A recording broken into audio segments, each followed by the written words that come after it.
बाबासाहेब म्हणतात, मला पुष्कळशे लोक प्रश्न करतात की धम्मदीक्षेसाठी नागपूरच का निवडले. हे ठिकाण निवडण्याचे कारण वेगळेच आहे असे बाबासाहेब सांगतात.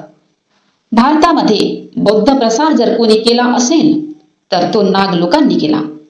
नाग लोक आर्यांचे भयंकर शत्रू होते.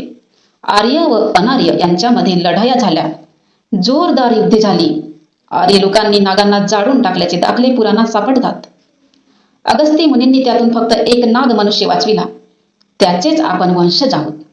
ज्या नाग लोकांना एवढा छळ सोसावा लागला, त्यांना वर येण्यास कोणीतरी महापुरुष हवा होता. तेव्हा त्या नाग लोकांना भगवान बुद्ध भेटले. बुद्धाचा उपदेश नाग लोकांनी सर्व भारतामध्ये पसरविला.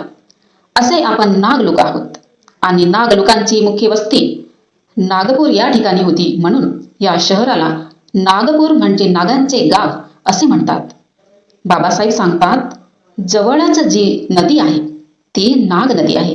अर्थातच या नाग नदीचे नाव इथे राहणाऱ्या लोकांवरून पडले आहे. नागांच्या वस्तीमध्ये वाहणारी जी नदी ती नाग नदी आहे.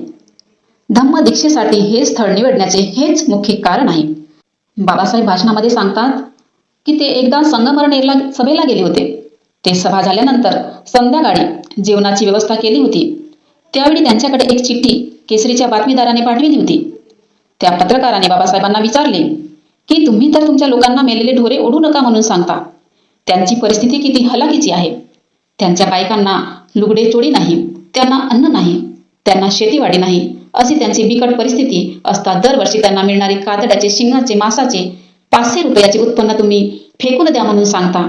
यात तुमच्या लोकांचा तोटाच नाही काय. तेव्हा बाबासाहेबांनी त्याला उत्तर दिले की तुम्ही मेलेले ढोरे ओढा, निघ्या उत्पन्न. बाबासाहेब त्याला म्हणाले की तुम्हाला याचे उत्तर आता इथे देऊ की सभेत देऊ. लोकांच्या समोर. बाबासाहेबांनी त्या पत्रकाराला विचारले की तुम्हाला किती मुलं आहेत. तेव्हा त्याने सांगितले, मला 5 मुलगे आहेत, भावालाही 5-7 मुले आहेत. तेव्हा बाबासाहेब त्याला म्हणाले, तर तुमचे कुटुंब मोठे आहे. तेव्हा तुम्ही व तुमच्या नातेवाईकांनी त्या गावची मेलेली सर्व ढोरे ओढावीत आणि 500 रुपयाचे उत्पन्न घ्यावे.